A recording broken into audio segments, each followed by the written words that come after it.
고린도후서 7장 8절에서 16절 말씀입니다. 고린도후서 7장 8절에서 16절까지 우리 같이 한 목소리로 읽도록 하겠습니다. 그러므로 내가 편지로 너희를 근심하게 한 것을 후회하였으나 지금은 후회하지 아니함은 그 편지가 너희로 잠시만 근심하게 한 줄을 알미라. 내가 지금 기뻐함은 너희로 근심하게 한 까닭이 아니요 도리어 너희가 근심함으로 회개함에 이른 까닭이라. 너희가 하나님의 뜻대로 근심하게 된 것은 우리에게서 아무 해도 받지 않게 하려 함이라. 하나님의 뜻대로 하는 근심은 후회할 것이 없는 구원에 이르게 하는 회개를 이루는 것이요 세상 근심은 사망을 이루는 것이니라. 보라, 하나님의 뜻대로 하게 된 이 근심이 너희로 얼마나 간절하게 하며 얼마나 변증하게 하며 얼마나 분하게 하며 얼마나 두렵게 하며 얼마나 사모하게 하며 얼마나 열심 있게 하며 얼마나 너희가 그 일에 대하여 일체 너희 자신의 깨끗함을 나타내었느니라.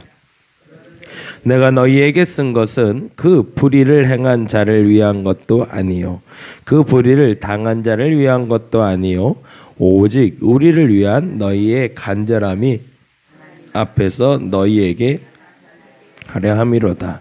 이로 말미암아 우리가 위로를 받았고 우리가 받은 위로 위에 디도의 기쁨으로 우리가 더욱 많이 기뻐함은 그의 마음이 너희 무리로 말미암아 안심함을 얻었음이라.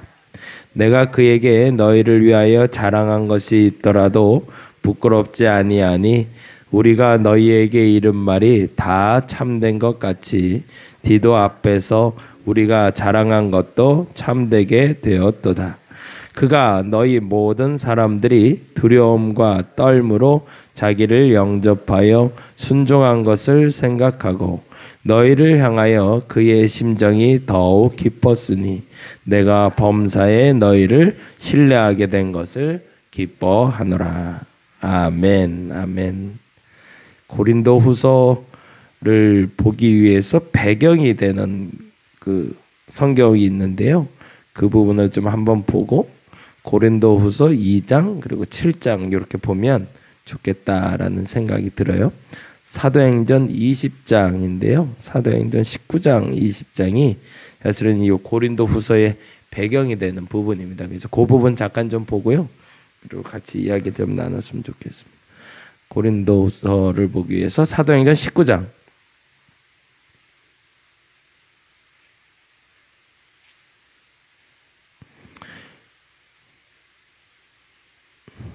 1절부터 20절까지가 고린도후서가 쓰여진, 보다 정확히 말하면 사도 바울이 이 고린도후서를 받고 그리고 편지하고 그리고 눈물의 편지를 보내고 그러면서 마음 상하고 행복해하고 그럴 때 사도 바울이 어느 정도의 위치였는지를 좀 봤으면 좋겠다라는 생각이 들어서 이 부분 좀 같이 읽었으면 좋겠습니다. 같이 한번 읽어볼게요. 1절부터. 아볼로가 고린도에 있을 때에 바울이 윗지방으로 다녀 에베소에 와서 어떤 제자들을 만나라고 되어 있는 게 배경 시작입니다. 고린도에 있는 사람은 누구죠? 아볼로입니다. 그렇죠? 아볼로는 지금 고린도에 있고요. 그리고 바울이 윗지방으로 다니면서 에베소로 와 있습니다. 그러니까 고린도에 있는 사람은 아볼로, 바울은 에베소. 이렇게 가 있어요. 그러니까 이 아볼로라는 사람이 그동안 고린도 교인들을 가르쳤죠. 그 다음에 2절 이렇게 되어 있습니다. 이르되 너희가 믿을 때에 성령을 받았느냐? 이르되 아니라 우리는 성령이 계심도 듣지 못하였노라. 3절 바울이 이르되 그러면 너희가 무슨 세례를 받았느냐? 대답하되 요한의 세례니라.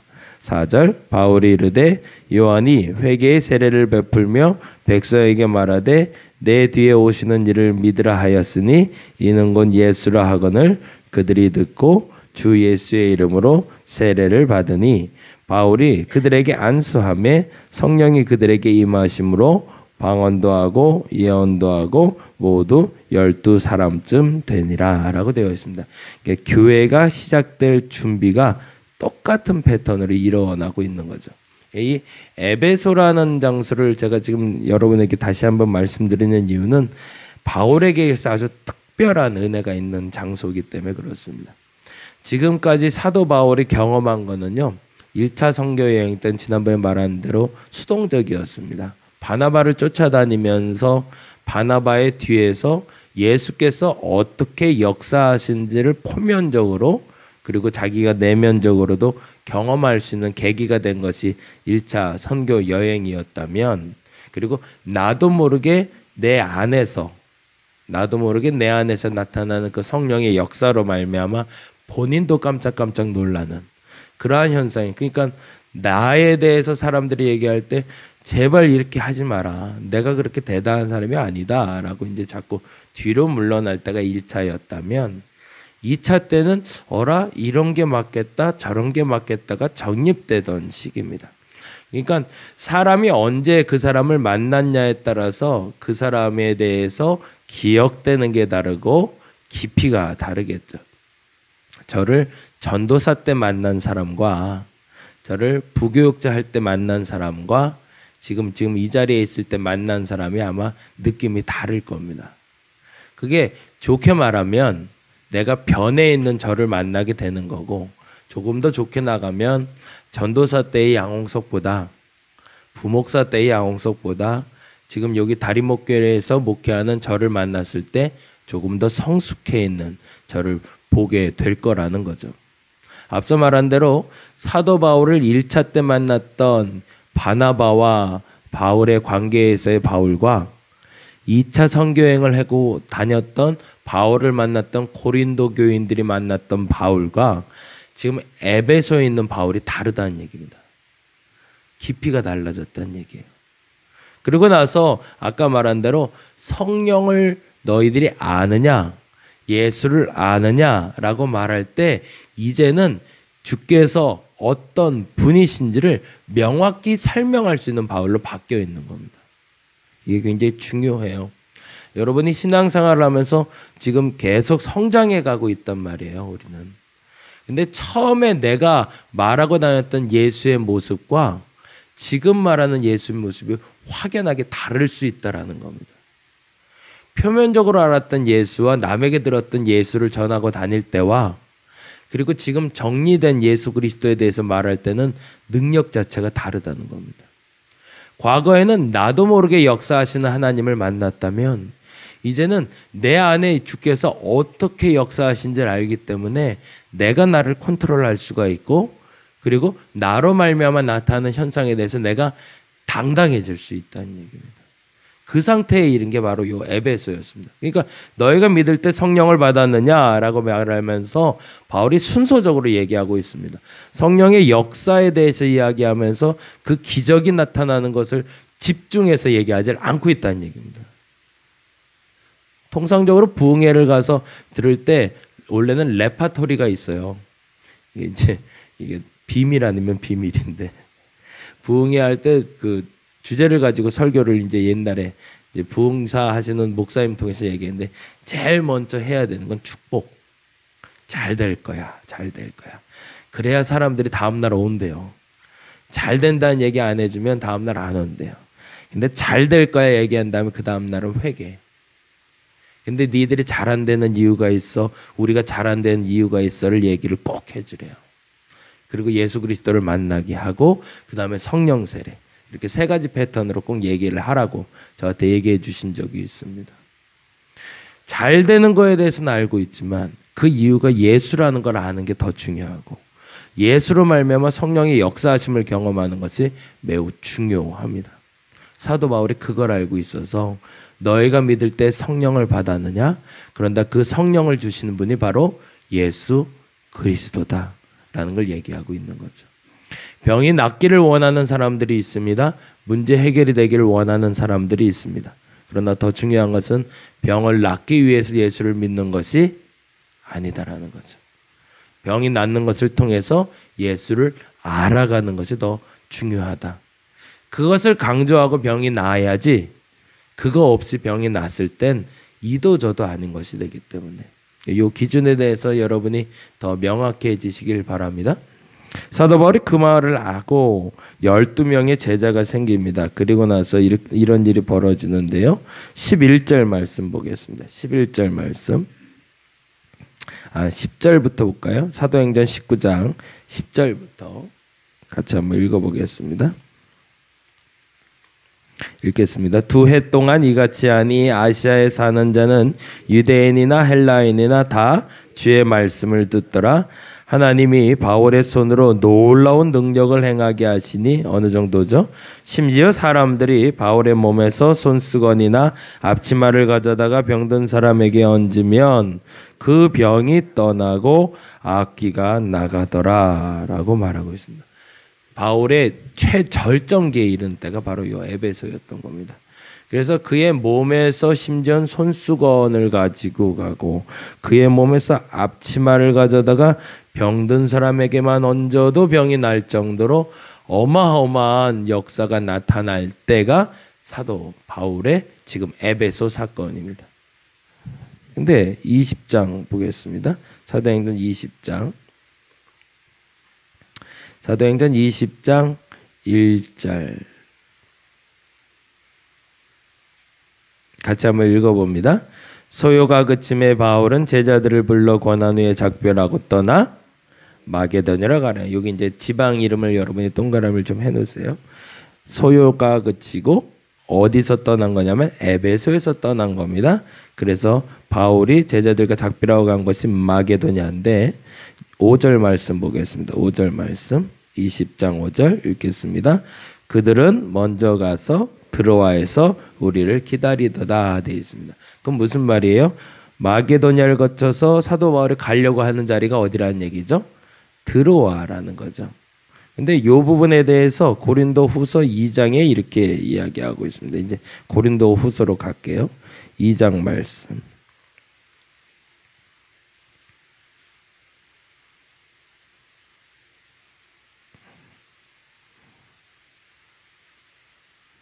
고린도 후서 2장 12절 말씀 12절 13절 고린도 후서 2장 12절 13절 같이 한번 읽어보겠습니다. 내가 그리스도의 복음을 위하여 드로아에 이르러 주 안에서 문이 내게 열렸으되 내가 내 형제 디도를 만나지 못하므로 내 심령이 편하지 못하여 그들을 작별하고 마게도냐로 갔더라 라고 되어 있죠. 여기 아까 말했던 사도행전 20장 1절에 나온 사도 바울이 마게도냐로 간 이유, 그리고 제자들을 드로아로 먼저 보내놓고 기다리게 한 이유가 여기에 있는 겁니다. 대략 정리가 되시죠? 그러니까 사도 바울이 원래는 드로아로 먼저 갔는데 드로아에 갔다가 디도를 만나지 못함으로 마음이 편치 못해서 이 드로아에 제자들을 보내놓고 본인은 마게도냐로 가 있던 거죠. 그래서 이 마게도냐 소요가 그침에 마게도냐로 갔다는 이 마게도냐가 지금 이 시점에 마게도냐로 가고 있는 겁니다. 그리고 나서 7장에 다음과 같이 이야기하고 있습니다. 7장 5절 볼까요? 고린도후서 7장 5절 같이 한번 읽어보겠습니다. 우리가 마게도냐에 이르렀을 때에도 우리 육체가 편하지 못하였고 사방으로 환난을 당하여 밖으로는 다툼이요 안으로는 두려움이었더라. 그리고 나서 마게도냐로 와서 디도를 만났는데 이 마게도냐에서도 상황이 썩 좋지 않았다는 얘기죠. 이게 사도 바울의 경로가 지금 그렇게 가고 있습니다. 위치적으로 봤을 때 외적으로 편안한 게 하나도 없는 상태잖아요. 그러나 내적으로는 가장 충만할 때. 근데 고린도 후서가 이제 그 얘기를 하려고 그러는데 왜 고린도 후서가 써야지 않냐고, 그런 사도 바울에 대해서 사도가 아니라고 주장을 하는 겁니다. 고린도 교인들이. 다른 나라에서는, 에베소에서는 손수건이라도 가져가려고 어떻게든 한번 얼굴이라도 한번 보려고 난리가 나는 사람인데, 이쪽 지방에서는 그게 사도 맞아? 그가 전하는 예수가 진짜긴 해? 라고 비방하고 있는. 그러니 사도 바울의 입장에서 얼마나 속이 상했을까. 속된 말로 고린도 교인들을 만나기 싫었을 것 같아요. 왜 굳이 나를 무시하는 사람에게 내가 찾아가서 그와 화해할 필요가 있겠냐는 거죠. 국회가 시작이 됐어요. 그래서 이제 100일 여정을 이제 시작한다고 하는데, 시작하자마자 이제 야당은 벌써 맞기 시작했고 여당은 또 말할 말이 준비하고 있는데, 그 와중에 또 북한에서는 또 핵실험을 하기 시작했고, 아주 국제 정세부터 시작해서 나라 정세가 아주 난리가 아닌 것 같아요. 뭐부터 중심을 잡고 움직여야 될지 모르겠어요. 근데 한 가지 궁금한 게 생겼어요. 엊그제 이제 집사람하고 얘기하면서 그런 얘기를 했는데, 지금 정부가 잘하고 있을까? 잘못하고 있을까? 그런 얘기를 조금 좀 나눴어요. 근데 한 가지 궁금한 것이 아니라 해답 아닌 해답이 하나가 좀 찾아진 게 있었습니다. 그게 뭐냐면, 정부도 그렇고 교회도 그렇고 가정도 그렇고 평안하기 위해서 좋은 말이 많으면 결코 평안할 수가 없다라는 거였습니다. 좋은 말만 하는 공동체는 건강한 교회가 아닙니다. 좋은 말만 하는 가정은 행복한 가정이 아닙니다. 쓴소리를 담을 수 있는 사람이 있을 때가 건강한 공동체가 됩니다. 정부가 건강해지기 위해서는 야당의 소리를 들을 수 있어야 되고 여당의 소리를 말할 수 있는 공동체가 됐을 때 정부가 건강할 겁니다. 교회가 건강하기 위해서는 쓴소리를 할 수 있는 사람이 있어야 되고 그걸 들을 귀가 있는 교회가 되어야 할 때 건강한 교회가 될 겁니다.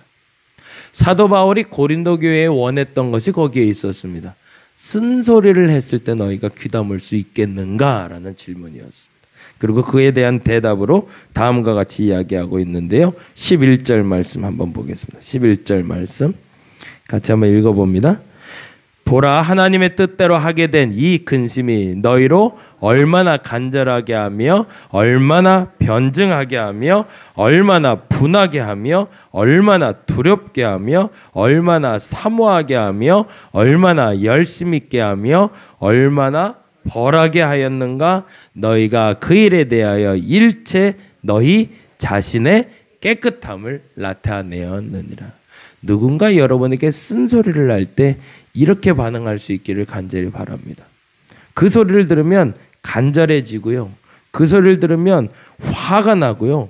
그 소리를 들으면 두렵기도 하고요. 그 소리를 들으면 무엇인가를 간절히 사모하게도 되고 무엇에 열심내야 되는지를 알게 되고 무엇 때문에 벌 받아야 되는지를 알게 되는 소리. 그 쓴소리를 듣고 그리고 그 쓴소리를 하고 그리고 나서 건강한 깨끗한 내가 발견된다는 얘기입니다. 저와 여러분이 들을 수 있는 소리를 듣게 되기를 간절히 바랍니다. 좋은 얘기 아니라 쓴소리도 맞아, 저게 나지. 사도 바울이 떠나고 싶었던 그 소리를 듣고 그럼에도 불구하고 눈물의 편지를 보냈던 이유는 그 쓴소리가 내게는 열매가 됨을 알고 있었기 때문이었고, 그 눈물의 편지를 쓸 수 있었던 이유는 그 고린도 교인들이 그 쓴소리를 듣고 깨끗해져야 됨을 알고 있었기 때문이었습니다. 오늘은 그 누군가가 저와 여러분에게 쓴소리를 할 때 그 소리를 담을 수 있는 귀를 열 수 있는 한날이 되기를 간절히 바랍니다. 악하게 반응하는 것이 아니라 분노로 반응하는 것이 아니라 그 말이 맞아. 그리고 여러분을 변화시킬 수 있는, 그래서 건강한 나, 깨끗한 나를 발견할 수 있는 오늘 한날이 되기를 간절히 바랍니다. 기도하겠습니다. 사도 바울의 과거의 입장, 에베소의 모습으로 보자면 고린도 교인들이 하는 말에 대해서 극심한 화를 내며 분노하며 두 번 다시 너희 안 봐라고 말할 정도로 높은 위치에 가 있을 때였습니다. 그럼에도 불구하고 사도 바울은 그 모든 쓴소리를 가슴에 담아냅니다. 그리고 그 쓴소리를 담아낸 후에 고린도 교인들에게도 그 쓴소리를 선포하게 됩니다. 이유는 오직 하나, 깨끗함을 위해서입니다. 오늘 수많은 소리를 또 듣게 될 것 같습니다. 어떤 사람 때문에는 화가 날 수도 있고 어떤 사람들 때문엔 행복할 수도 있습니다. 좋은 얘기 듣자는 것이 아닙니다. 잘못된 나를 고칠 수 있는 쓴소리를 듣게 하여 주옵시고 잘못된 글을 고칠 수 있는 쓴소리를 할 수 있게 하여 주옵시고 그 쓴소리에 분노로 반응하는 것이 아니라 변화로 반응할 수 있는 내가 되게 하여 주시옵소서. 하나님, 내 입술에 권능을 허락하여 주시옵소서. 내 귀를 열어 주시옵소서. 그래서 그 쓴소리를 통해서 내 삶에 바른 열매가 맺히게 하여 주시옵소서. 감사합니다. 고마우신 예수님 이름으로 기도드렸습니다. 다 같이 기도하고 돌아가도록 하겠습니다. 국회가 열렸습니다.